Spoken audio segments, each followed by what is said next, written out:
Hello, Henry here. Welcome back to another video. And today we are talking about the Elfen Conclave and its crew. And as always, after finishing the challenges and the runs, we are looking at the value of the troops, and I give you my opinion on them. This one it's a new system, or not new system. It's special because you haven't seen me play all of them because I only played 2 runs on the channel. I used both of the Elf Noble and Elf Mage and did the challenge level 7. I tried to mix and match with what we've got. So in the first one we did a lot of riders with the Elf Noble, and with the Elf Mage we tried to go for archers and other stuff, which didn't quite work out because, well, we still went down with some Dragon Knights, but they weren't the real main part of that crew. And the rest you haven't seen me play with, I have played with when I tried to, or not tried, when I opened up the other challenge levels, and I played them because they are not as interesting to see or look at. And I can give you my opinion on these guys. It's been a while since I unlocked that, but I still remember a few points here or there, and some general things.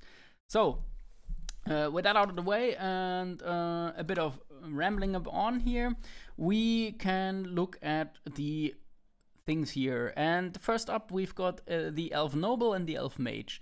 Both, I haven't put the Spell Sword here because the Spell Sword is the special support thing. If you don't have the DLC, I don't have it, so I haven't played him, so I can't give you my opinion on him.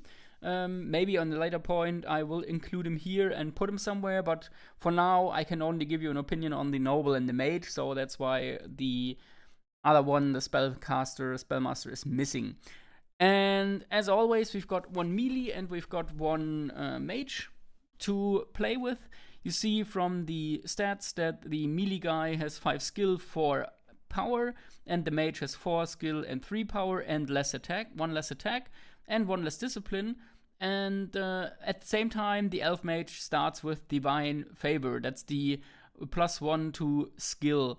And that is actually quite useful, especially if you play something like ranges and stuff, where you can get more hits in because you can negate the long range malice and do stuff. The noble starts with elven spears, and the mage starts with elven archers. So yeah, spells and range, and melee with melee.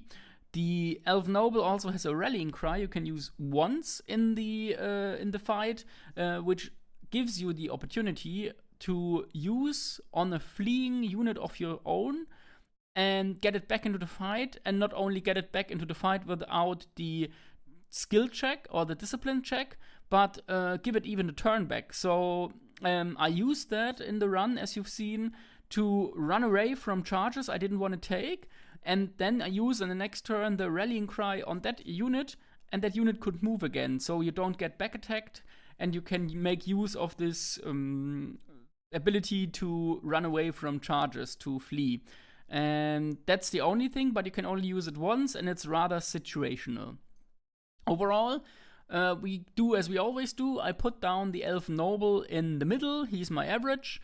And in the same vein, we're putting the elf spears. These are my baseline. As always, we need some kind of middle of the road baseline to indicate what is better than this, what is worse than this, as per usual. The elf spears are decent, they are fine, they are just some melee troops with standard repertoire of stored spears and shields with the swiftness. All elves have swiftness, so they get a bit more speed and a bit more maneuverability, or at least the elf units of them. And then elf noble is just in the middle. He's okay. He's better on a mount like a chariot, a griffin, anything you find which makes him a single target side backcharging monster is great. with the elf spears, he's fine, but the spears are your anvil, and this one could be your hammer. That's the way you should look at it. So in the beginning on your run, again, that's not multiplayer, of course, for those who haven't seen this one. This is just for the single player runs. Then we come to the elf mage, and if you know me, you know that I value the spells more than I value the raw power of the melee guys, because they can die quickly, and the elf mage has a lot of potential in him with all of the spells. And the divine one in the beginning is really, really helpful, even way more helpful than the rallying cry, because with this you can up the skill of all of your troops. In the beginning only one, and if you upgrade it, it's all of your troops, and giving +1 skill to all of your crew is insanely good. That really punches, gives you a lot of power and punches the enemy before it's at you, and that's great. Then, with this out of the way, we come to the Elf City Guard. And if you have a really nice look at the Elf City Guard and the Elf Spears, you see one thing. They have the exact same stats, spears and shields, and swiftness, and the Elf City Guards have longbows. So this is a straight upgrade to the Elf Spears. They are decent, the spears, and the City Guard, we only played with them in the Act 3 fight. It's the last one we even bought. They only played the boss fight with us. You've seen me use them in the boss fight. They were the fodder for the dragon runners, dragon thingies, whatever that was. And they didn't really have a big impact, but if you get them in the beginning, they can really make a big impact, because going up against these guys is ugly. I hate it when I come up against elves and they have elven city guards, because they will shoot you, and on the downside for you, or on the upside if you're playing with them, is that they're also as sturdy as a normal spear crew, and with that, they have spears and shields. They have the same abilities as spears and shields, just with shooting with bows.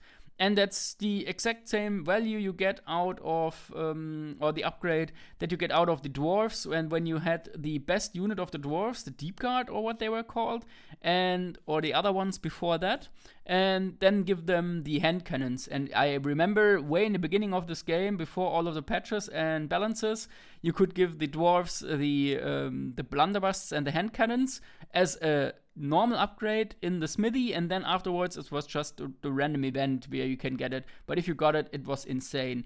And the same goes for this. The elf spears are good, and the elf city guard is just a straight upgrade. That's just a long way of talking around that these guys are really great.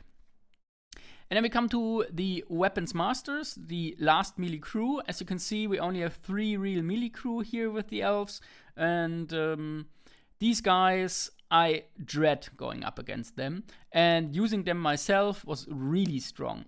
You have to protect them a little bit from range attacks, so a Banner of Mist is a given, just to mitigate the losses on this one, because they only have 1 wound, and they don't really replenish that many units. You start with 10 if you get them, and you only replenish, I think it was 2 to 3 without any replenishment upgrades. You can lose them quite quickly, but they are insane value. I mean, if you can get them and if you can level them up, the great weapons give you power. Swiftness makes them really quick and negates the heavy armor. So you're having a normal movement range with heavy armor, which will give you another defense. And the Elven Mastery is the real kicker. The Elven Mastery makes it so that these guys can re-roll their damage, their missed attack rolls. And that not only on the first run, on the first round of fighting, like with Frenzy, but all the rounds. Which makes them, in my opinion, an S-tier crew. I played them twice on the runs you haven't seen, and both times these guys were a real value target for the enemy, but they brought real value to my team. They really demolished some of the enemies, and they carried me in one game or a few more actually. So I love them. I find them really strong, and I hate going up against these guys. These guys are sturdy enough, and they can really hurt. Brings us to the Elven Archers, and to be honest, Elven Archers, I think that's the first range crew, except outside of the Dwarves, where I don't put it in C tier. I think the Dwarves were the last ones where I put a ranger unit, or range unit, above B tier.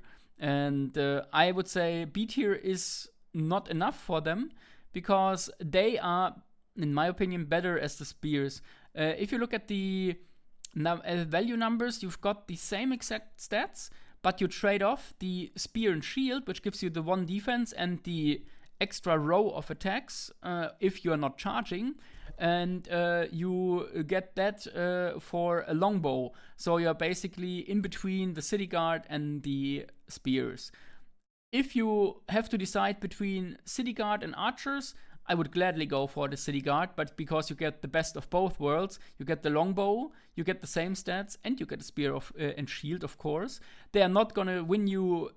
They're not gonna carry you through a run, but they will be strong enough. But the archers in itself, like you've seen in the last one, get them to a good number, and you are golden, and they will hold their own in melee, hold their own enough to hurt the enemy. With really lucky rolls, you can even really win big fights with them in melee. But on the range, with the swiftness, you can do a lot of scoot and shoot with them, and they are really strong. And paired with the mage, with your start, so you get mage, archer, and they are swift, and this guy can give you a skill up. Then you are hitting on with a longbow on a very long range on very low numbers. We've hit across the whole field on 3s and in short range on 2s. And hitting on 2s with 18 of these, that's gonna hurt a lot. Try blocking 16 incoming hits on like something, if you get the upgrade, on like a 3+, a 4+, or even a 5+ if you're really unlucky and just small crews. These guys can shred. So they can't carry you the whole way because they're not strong enough, or the output is not strong enough, like with the weapons masters on the attack front. But overall, great value.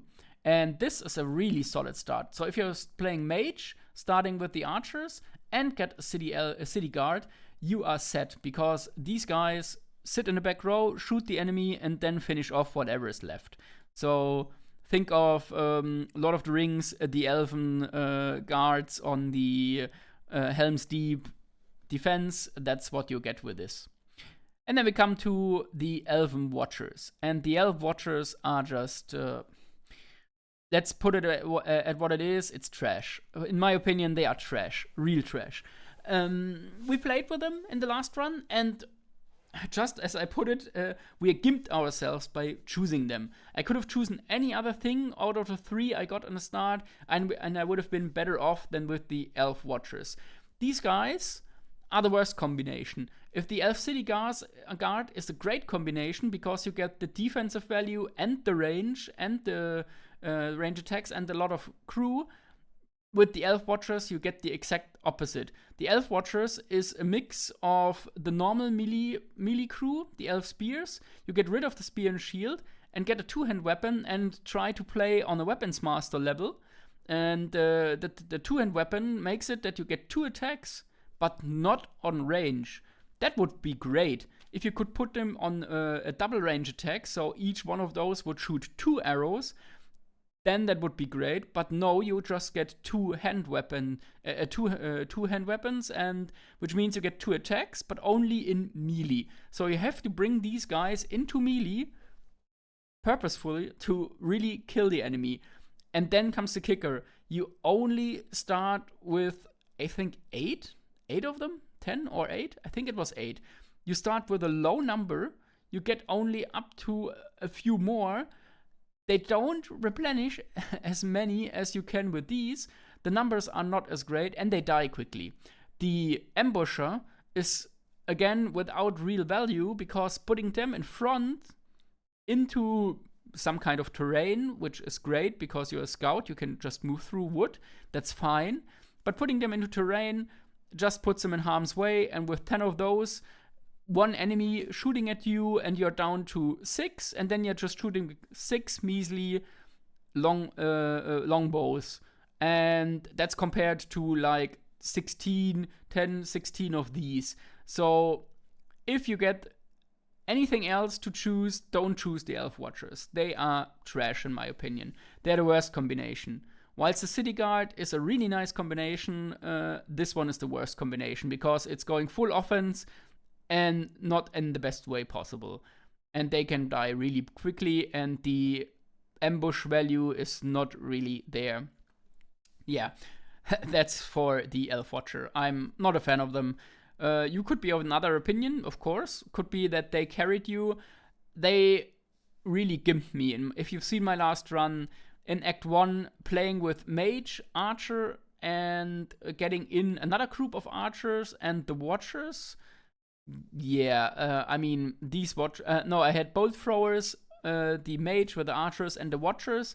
And choosing the Watchers was the worst I could have done.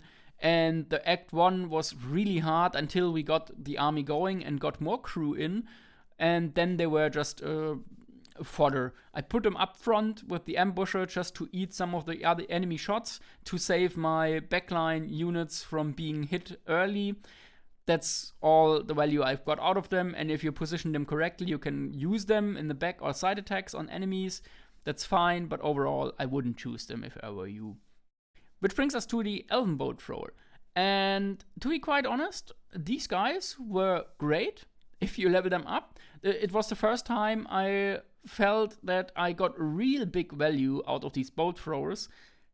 Because you know my opinion on this. I'd rather take a cannon with a solid shot that is always hitting on a few hits. The Bolt Thrower has a chance of missing completely. It, of course, has the chance to go insane. So if you're going for 4 rolls of attacks and all 4 hit, you can get, of course, more damage out of this instead of a cannon. But I like the cannon because the cannon gives you the stable thing and you know you're gonna hit. But the Bolt Throwers, you get 2. And I would say the Bolt Throwers are very nice. They're decent. I see an argument to put them into A tier for the elves. Because if you're playing Mage and have Divine Favor, these guys can hit over the whole map on a 3, which is really great value because then you're really getting the most out of them. So, yeah, I'm fine with putting them in A tier. Let's say we're putting them in A tier. They are really strong. I thought the Elven roster actually was overall quite strong. And I think the Bolt Throwers, in combination, especially with the Mage, are doing a fine job. Don't, as always with the Bolt Throwers, don't get them in the shop. Don't buy them. The gold you are giving away for this, for a single Bolt Thrower, is not gonna cut it. In no way. But getting them in the beginning, and you get 2 of them, yeah, the tandem of these ones is also strong. So the start I had with Elf Mage, with Archers, and the Bolt Throwers was the only thing that kept me in the game. So you could scratch, we actually played only with 2 true crew. You could scratch the Watchers in the beginning, and we still managed to win. So, nice combination, and I think they deserve to be in a really strong tier. And that's already that for more or less the range and the melee and the foot ports. And now we come to the special units. So, the elves have 3 kinds of cavalry. They've got a chariot, and they've got an eagle. And yeah, the Lancers are the beginning of this, and if you compare them, you see they've got the same exact value as the Spears, except for a double attack and a double wound, but the rest is the same, and you get a Lance and Shield instead of a Spear and Shield, so you're doing, get another armor and a hit, you're swift, and you've got the heavy armor, and the swift and the heavy armor cancel each other out, so you've got quite a lot of defense with the shield and the heavy armor, which is quite nice. And they are very decent, so they are mobile spears with less numbers. And I would say they are decent. We put them right here. You can do a lot with them. You can get, your mileage is gonna vary, but you're gonna be okay with them, really okay. And you can't go wrong. And in our first run, we choose the Lancers and the Knights, and the Lancers did a decent enough job. They're dying quickly, but for a cavalry unit and a big unit, you can replenish them rather quickly. I think you get back 2 or 3 per, and you can upgrade that with a replenishment, and then you're just full all the time with them. And that's great. And then we can come to the Elven Reaver, and just the same value, the same stats, so same power, skill, and so on, as you can see, as with the Elf Watcher.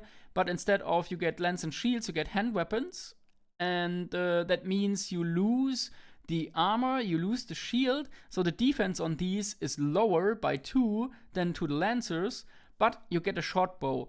And these guys are swift, so they are not hindered by the heavy armor, and these guys can maneuver around, and we use them to very good to our own advantage and in a very good way to scoot and shoot. And if you pair them with something else, but on their own even, they can really go and demolish an enemy, especially the AI. Against human players, I would be skeptical about what they can really do, but against the AI, you can really do some really nice scoot and shoot, and I love them. They are an upgrade to the Lancers, and I think I would rather go with the Reavers than with the Lancers. The Lancers are decent, I'm there with you, but I would take the Reavers, and it's the same with the Spears and City Guard again. You see the same picture here. You get the value of the melee attack, and you lose a bit of the defense here, but you get the short bows. And you get a lot of swiftness, and they are strong side attackers. You can shoot the enemy, and then if you want to, you can go into the side and outmaneuver the enemy. Love them.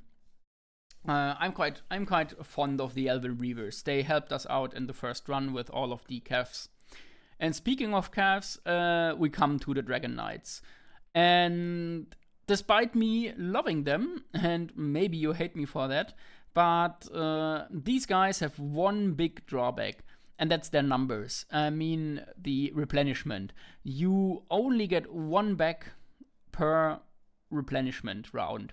1.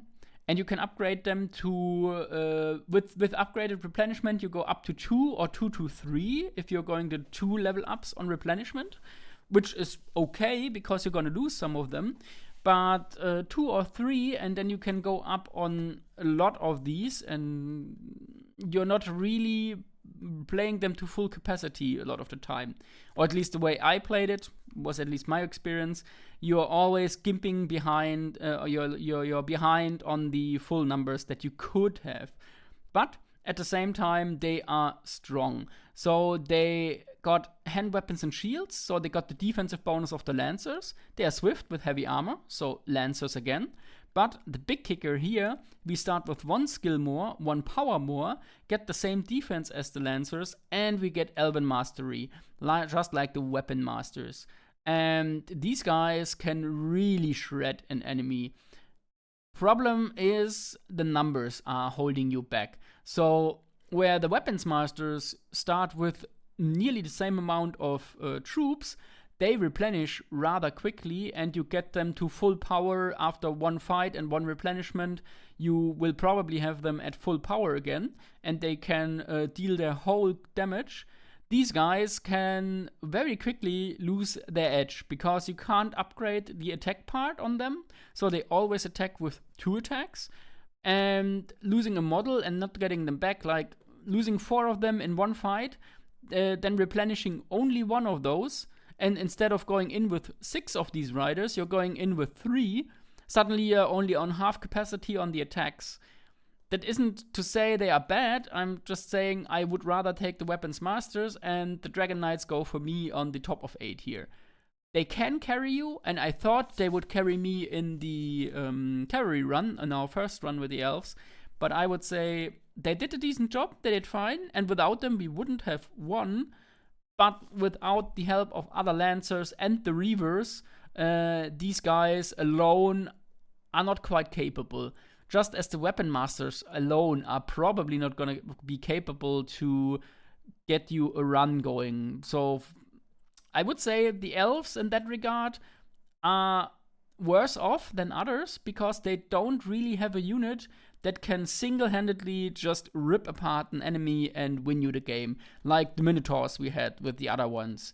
That they're just going insane and bonkers, and they're just gonna kill everything off, and they're unkillable.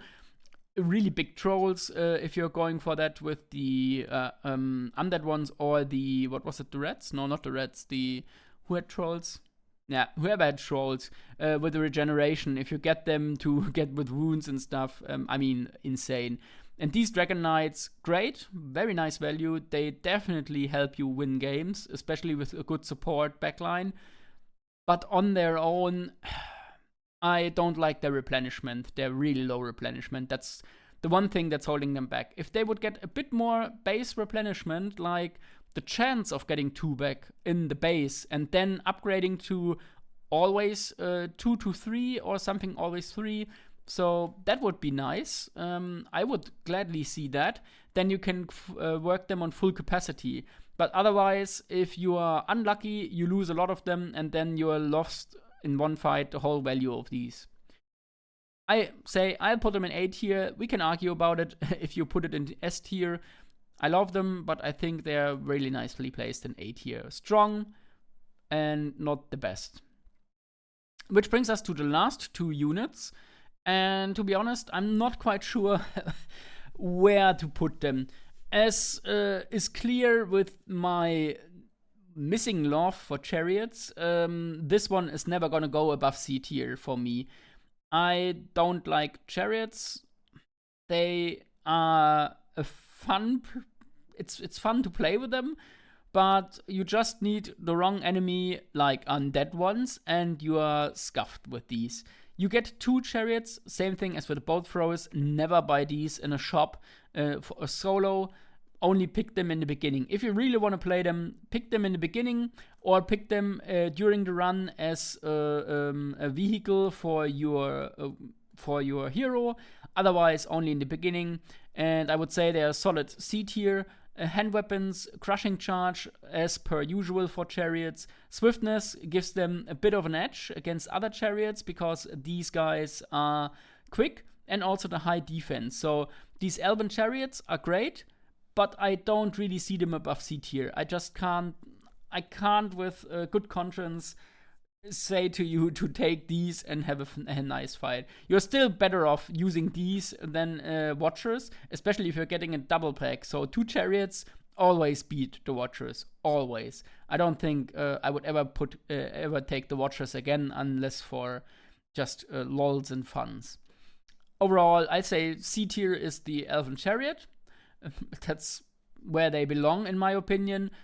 I don't really have a high opinion of the chariots. You know that probably, and yeah. I say they are here. I played them in one of the runs you haven't seen, and the double combo of them, and they worked out fine enough if you play them correctly. But once you are getting against bigger crew, like 30-pack mongrels, yeah, you're not gonna kick out the 30-pack mongrels. Or if you're going up against Deepwoods and the spirits, the forest spirits, yeah, good luck with winning that fight against the forest spirits. Even a side or a back charge, that's not gonna do much. You have to use both chariots, and then you're opening yourself up to side attacks, and then you only have a few attacks. Forget about it. They lose out against zombies and other skeletons and undead ones. They're just gonna lose straight up, even if you attack from the side, because, well, zombies don't go away, undeads don't go away. So I would rather take something else than this. Take something from above this, but always take the chariots above the Watchers. I can't stress enough how bad the Watchers are on value parts. And then we come to the Giant Eagle, and I have to say, I said the Watchers, I would gladly pick everything else above the Watchers. And that is true to an extent. I still would put the Eagle on D tier. That thing is trash. At least in my opinion, I couldn't make them really work. And the one run I used them, I just felt the same with the Watchers. Picking the Eagles in the beginning was like gimping myself and setting up a harder game than it should be. I know the claws and flying and eagles sound fun, and you get 2 of them in the beginning. If you choose them, if you pick them, you get 2 eagles, which is nice. But 4 wounds, not enough defense. Yeah, you can only use them as cavalry from the side and support crew. So if you're engaged in the front with spears and then they come in as a support crew, fine, but on their own, they're just not great. And I'd rather take a chariot because the chariot is sturdier than taking an eagle because the eagle has 1 wound less and 1 defense less and is therefore just dying quickly. And in fact, that's what happened a lot of the times. The eagle would engage, would not do enough damage and enough attacks, would then be in a normal fight against the enemy unless I had someone else engage with the enemy, and that's that. And then mostly either they ran or more often than not they just died. That's why I would put the eagles in D tier. Don't choose the eagles, especially don't buy them in the shop. Please don't buy them in the shop. If you want to play with them, pick them in the beginning, search for a run, redo the beginning of the run until you get the eagles if you want to play with them, but please don't pick them in the shop. Same goes for the chariot and bolt throwers, of course. But they are still better than watchers, and I'm actually thinking really hard about maybe putting in an F tier and putting the watchers into F tier. If there ever was something that's just trash, yeah, it's the watchers. And I think the last time I was this disappointed by a group, that was with the orcs, the goblin shortbows, I think. I think that's the ones, or someone. There was some crew which was really not had nothing that could redeem them, and that's the same for the watchers. So, long story short, this was my part on the elves, and now we are missing the support hero, the spellcaster. Sword spellcaster, I don't know what the name was. And my guess would be that he combines, just with the spears and the city guard and the reavers and the lancers, the other hero probably combines the noble and the mage in being a good melee, a sturdy melee with capabilities to cast, and that alone, the ability to cast, would put him above the noble for me and would probably put him in A tier, but that's just an idea of where I probably would put them, but I'm not sure because I haven't played them. So, this is my tier list on the elves, and we are inching closer to the end of SOVL with 3 more races to go. And once we've done them, we do the tiers, of course, for every race. And once we've done that, I'm probably gonna do a whole big long video and put them all together on one single big fat chart. And then we're gonna have a very long thing at our hand. And yeah, I'm really looking actually forward to it, to put them all against each other and see how they stack up. I would say the elves are in a decent spot. They are great. Just to wrap it up here, the elves are not overpowered. They don't have anything that's really overpowered, but their core is solid enough that with whatever you pick, you actually set up for a really nice run. You can gimp yourself from the beginning with a few picks, but overall, I would say you can't really go wrong with the elves, and I think they are overall a very strong race. So, thanks for watching, and I will see you next time around with the next game. Until then, bye-bye.